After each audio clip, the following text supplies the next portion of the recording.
everyone, it's Sharronda from Payroll Waits, and today I'm going to be reviewing Scenes from a Marriage, episode 5, in the middle of the night in a dark house somewhere in the world. You guys, thank you so much for just giving me a couple of days to get my mind right together. I wanted this to be the first video that you saw because I have seen the messages, okay, the emails. Thank you so much for supporting me. I just needed a break to reset. But let's go ahead and get into the final episode of this series. And it was a doozy, okay? I had to pause a couple of times in this episode because I can't believe this is real life.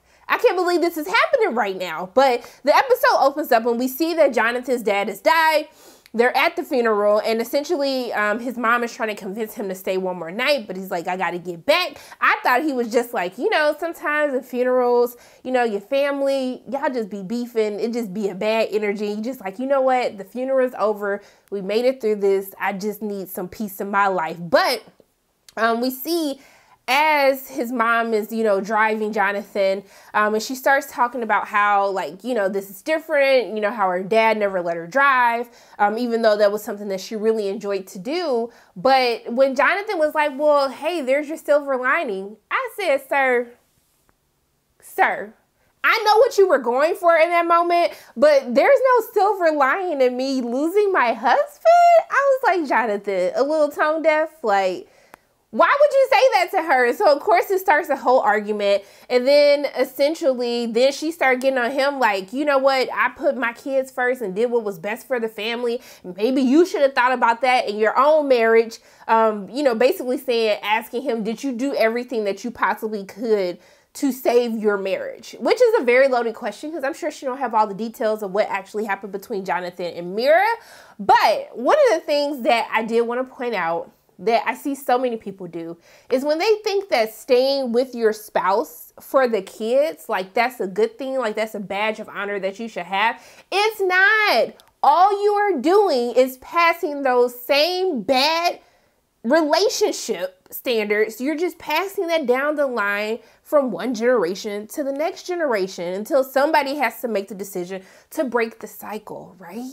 This is why we need to have conversations with people before we get married, before we even think about having kids, because all you're doing is just messing your children up, especially because what they see from their parents, they think that this is normal. Oh, it was normal. My dad always cheated on my mom. Like that was normal. They always argue. So, you know, even though this dude, he gaslighting me or talking crazy to me, it's okay because that's what my parents did and they stayed together. No, mama, that is not a badge of honor. If you are unhappy, I definitely say work with it, go to counseling, but don't stay for the kids because all you doing is damaging your kids at the same damn time and you didn't even realize it. But anywho, we see that Mira, we finally get to see Polly, y'all. It's like, hey, Polly. Hey, I don't know what. Polly's voice on the phone makes him sound older than 29, and I'm assuming he's in his early 30s now since some time has transpired. But seeing him, I was just like, okay, this what the 30, what am I talking about? I'm in my early 30s. I was like, this what they looking like now? Okay, Polly. But we see they're having lunch. He offers her a business opportunity, and so basically she's doing consulting now. And the opportunity, he was like, this would be just like doing a startup. You'll be great for this. You're the best product marketing manager out there in the whole world. I said, okay, Polly, gas her up. Gas her up, Polly.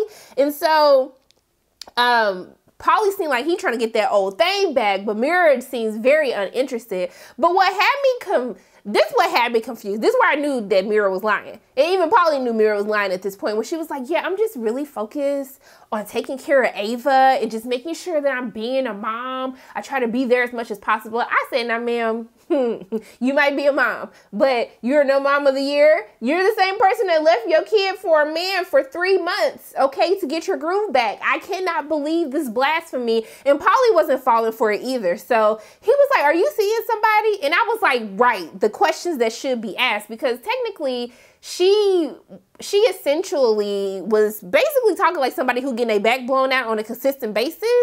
So I was just like, do tell, who you messing with? Who you messing with, Mira? Then he was like, I bet it's Jonathan, ain't it? And then she was like, no, it's not Jonathan. I said, it better not be Jonathan. I do know that. And so essentially, you know, Polly's like, the waiter comes like, hey, do you want dessert? And she was like, no, it's okay. He's like, yeah. And I was like, ooh, like y'all really not vibing on the same level anymore. And so basically, Polly ends up getting real defensive, and he's like, I wish I never met you. And then she was like, you don't know what it means to be in a relationship. And I was just like, okay, if she don't know what it means to be in a relationship, then why are you trying to get back with her? Tell the truth, shame the devil, Polly, because I was a little bit confused about this as well. But later in the, you know, they leave, and she, you know, she ignores it. She's still happy, maintaining her peace. That's what protecting your energy looks like. How she handled Polly, that was very good. And so we see later in the episode, Ava's asking her, called to ask her, can she watch PG-13 movies? That's like, okay, Ava asking for your parents' permission, because I sure would have just watched it. But it was the one of the parents asking, so they were doing a good job parenting, but she was like, yes. And so, but I was confused, because I was like, Mira, you just said that you were spending all your time with Ava. So I'm just a little confused why now all of a sudden, why are you in the car? It's night. What are we doing right now? And this, when Jonathan walked up to that car and got to the car, I said, I'm done. I'm through. I know Jonathan just not getting to this car. I know you didn't leave your daddy's funeral or leave your mama to go be with me. I know you didn't do this. I can't even believe that he did it. So at this point, I'm just shaking my head for the rest of the episode, because I was like, I know that we didn't go through 4 episodes of trauma for Jonathan to be getting back in the car with Mira at this point. Like, she literally beat your ass last episode. The last time that y'all like had saw each other, from what we saw, she was beating your ass. Like, she had to beat your ass into getting herself to sign the divorce papers. So I was just highly confused by all of this. So then we see Jonathan. He like, hey, I got a surprise for you. And I was like, okay, what's the surprise? Because I just don't care no more, because I can't even believe that you back with her. So he was like, so basically, he takes her to their old house. And I was like, Jonathan, how does this make sense for me? She literally beat your ass the last time that y'all was in the house together. And it's just not necessarily, I'm sure there's happy memories there, but not that many. So I was just really confused why he thought this would be so cute. So the new owners, they rent their house out on Airbnb. So I was just like, you know, when Mira was kind of looking crazy, I was looking crazy. Jonathan looking happy. I was just like, this just can't be a good idea. So I was also confused why Jonathan was being so disrespectful to open their wine like that. But then also too, if I had an Airbnb, I would not have any liquor in there for y'all to drink up. I probably would have locked the liquor cabinet first and foremost, because you're not going to drink my stuff. But we see that they're talking about they're celebrating 17 years. This was their 17th anniversary. And I was like, so did they get a divorce or no? Because now I'm just a little bit confused into all of this. Jonathan, you know, he had a little bit of a glow up. He's still fine as hell, but he doing TED Talks now, traveling more. And so, they're just, you know, they're kind of reminiscing, and Mira's like, hey, did you ever think, she asked if his mom thought that they were getting back together, but he was like, no. So I was like, okay, cool. They must still be divorced then. So I'm still confused how we're at this moment right now in the episode. And so, we find out that, you know, Mira had come to Shiva, and he was talking about, like, I had a huge boner when I saw you. You was looking good, girl. I said, look at Jonathan talking about how he was having a boner and stuff. Look at the progression, okay? Because Mira, you was talking smack, saying that he couldn't talk sexual. I was like, look how far Jonathan has actually come. But I'm still side-eyeing Jonathan because the fact that he's even in this house with Mira reminiscing about stuff. And so essentially, you know, we find out that they just smashing, you know, just friends with benefits, nothing too serious. And then she says she's happy now, but like, I'm not buying it. I haven't been buying it since the first episode or the second episode when she said she was leaving to go be with Polly. And so then she started talking about her mother told her she just wasn't a fit for marriage. She said, baby, ain't none of this whole, we not a fit for marriage. And you're not a fit for marriage either. Like, I don't even know why you marrying Jonathan, because this just ain't you. Okay? You just don't have that marriage bone in your body, and it's okay. I just need you to accept that. But she told Jonathan that, you know, this whole idea of not being a fit for marriage is weird to you because you're somebody who has to have that validation from somebody else, that love for somebody else. That's just who you are. And we all know that person who just loves to be with somebody, stay with a boo, stay in some type of situationship, relationship, something. And that's who Jonathan, that's really who he is, especially even the fact that he's back in this whole predicament with Mira, like, that just proves her point to be correct. And so then he started being weird. Then they try to go upstairs. They try to have sex, and he just being weird. He's like, maybe it's the Airbnb. And I said, well, no, I mean, this was your idea, baby. You had to have thought of that before you rented it. You knew you was going to go to the boom boom room. So, like, I don't know why all of a sudden, you know, this is a problem for you. And so Mira's trying to make him feel better. Hey, I'm happy that you brought me here. But he started being weird. He's like, I gotta go get my inhaler. I said, baby, why is you so stressed? Did the truth sting a little bit of what Mira actually had to say to you? And so essentially, okay. So Jonathan goes downstairs to get his inhaler, right? And then somehow Mira is trying on this lady's clothes. So disrespectful. Like, why are you putting on other people's clothes? But this is the part that really... So Jonathan answers the phone, okay? He talking to a lady named Jane. And so I see the baby. I was like, oh my goodness. He did like the co-parenting thing with his friend from school. But then she started asking all these questions like, where are you? He's like, I'm in the bathroom. He's like, is your mom sad that we couldn't come? I was like, okay, well, maybe the mom, you know, everybody cool. She cool with the family. He cool with her family. Bruh.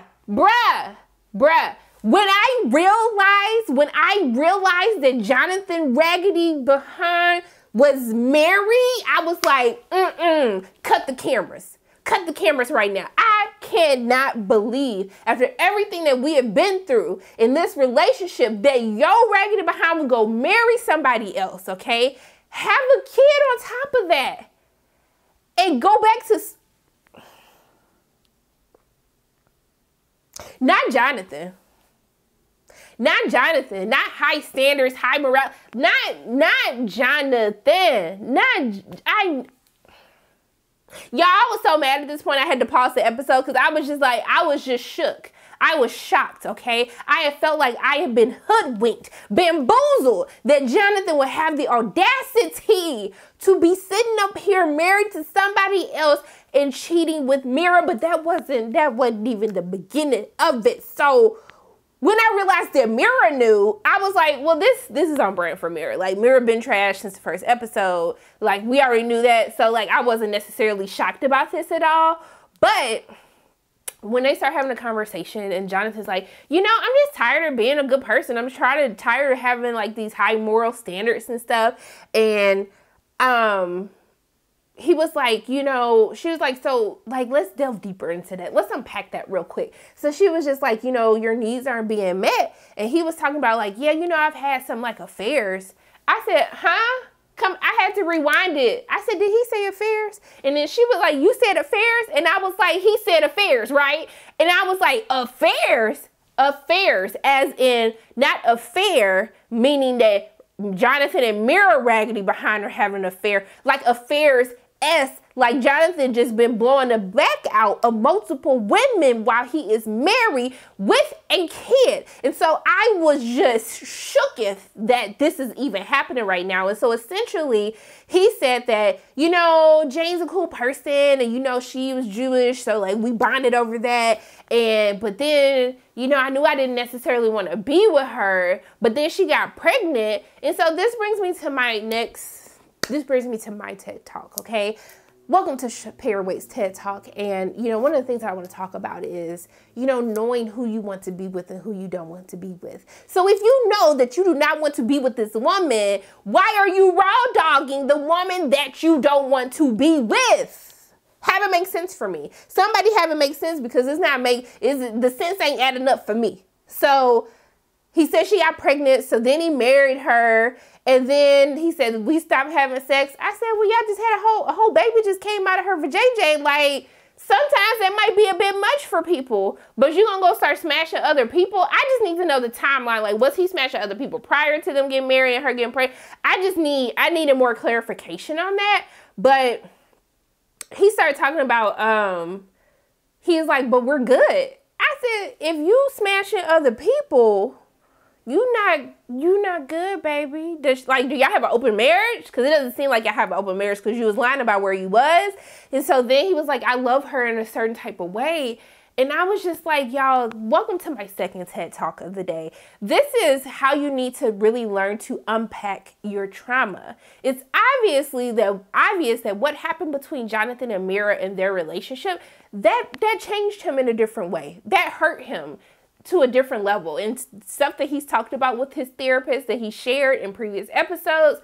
But if you're at the point where you're literally committing the same act that you got mad at Mira for committing, you have not unpacked your trauma, honey. And in order for you to be able to move forward in life, you gotta let that go. And the fact that you smashing other women and that you're upset because she's not giving you the loving that you need, and you know you don't want to be with her, but she got pregnant, the only reason that you're staying for her, pot calling the kettle black. Because how you mad at your mama for staying with your daddy because of the kids, and you're raggedy behind staying with Jane because you have a kid? Just tell the truth, shame the devil. This doesn't make any sense whatsoever. And so he basically says, like, you know, we'll most likely end up splitting up. And I'm like, well, cut her loose now. Like, I hate that men do this. And I've had friends who did this, who are like, as soon as the kids get this age, I'm going to leave her. I'm like, do her a favor, leave her now. Because it's so selfish. You just sucking up all of her good years, her good childbearing years she can give to somebody else. When you know you don't want to be with her, just say it now. That's just, it's selfish, it's lazy, it's raggedy, it's just, ugh. And so essentially he ends up telling Mira, like, I'll never love anyone the way that I loved you. And I was like, I believe that. Like, I do believe that you have different amounts of love for people. And there's people who come into your life that you love hard, but it's just not meant to be. And I just think that I feel like you can have it all, but I also believe that sometimes it might not reach the depths of what you had with someone else, and that is just to be learning experiences, not for you to go smashing your ex again. But yeah, so essentially they end up getting it on in the boom boom room. He finally get hard enough to keep it up and have sex, and then they go to sleep. That must have been some good sex for y'all to fall asleep too. And so he ends up having a nightmare. He wakes up and he tells her, like, how, you know, something happened to Mira and Ava and how he couldn't get to them. And so essentially he just says, like, I just feel like at this point in my life, I don't have the ability to truly love someone, or maybe like I haven't truly been loved. And Mira's like, that's not true. You know, I love you and I've always have. She's like, in my own deranged way, I'm glad that you're able to have full clarity that this type of love ain't normal. I'm happy that she was able to do that. And so essentially, you know, she said a couple of words to him, and then it goes cut. The way that they broke the fourth wall and they hopped up out of bed so quick, I was like, dang, hold on, wait a minute. Like, that's it? The episode over? This series was a lot. I felt like I went through a full-fledged marriage and divorce. And I've never been married or divorced before, but I felt like I went through it with them. But I do want to give kudos to the writers of the series. I'm going to go back and watch the original series that this was actually based on. I just wanted everything to be fresh to me. But I do want to give kudos to Jessica Chastain and Oscar Isaac, who's had some of the best chemistry that I have seen in quite some time on the screen. It restored my faith in Hollywood about how the romance has died. The chemistry is no longer present within Hollywood. They did an absolutely fantastic job in this series. I mean, they gave us an Oscar Isaac ping shot. We got an ass shot in the last episode. I was just like, what a time to be alive, to be able to realize all of this, okay? This was a really great series. I'm really sad that it's over. I'm so sad. I wanted to come back, but then I don't want to go back through this trauma of Jonathan and Mira, because Jonathan still got me heated. I'm still heated. It's been almost a week and I'm still heated, as I was when I watched the episode. But I just want to thank all of you for taking the time to tune in each week on my recaps of all of the episodes. I love you and I appreciate you more than you shall ever know. Let me know in the comment section below, what else are you watching? I might be watching it too, and then we can keep these recaps going together. But don't forget, we got Insecure recaps, Succession recaps that are coming up, and Our Kind of People, and other things that I've probably forgotten about. But I just want to say I love you all so much. And those are my thoughts on Scenes from a Marriage, episode 5. As always, my name is Sharronda from Pay Your Weights. And if you like what you saw today, make sure you hit the like button, hit subscribe, share this video with your friends, and make sure you hit the notification bell. And I love you guys 3000. And until I see you again, bye.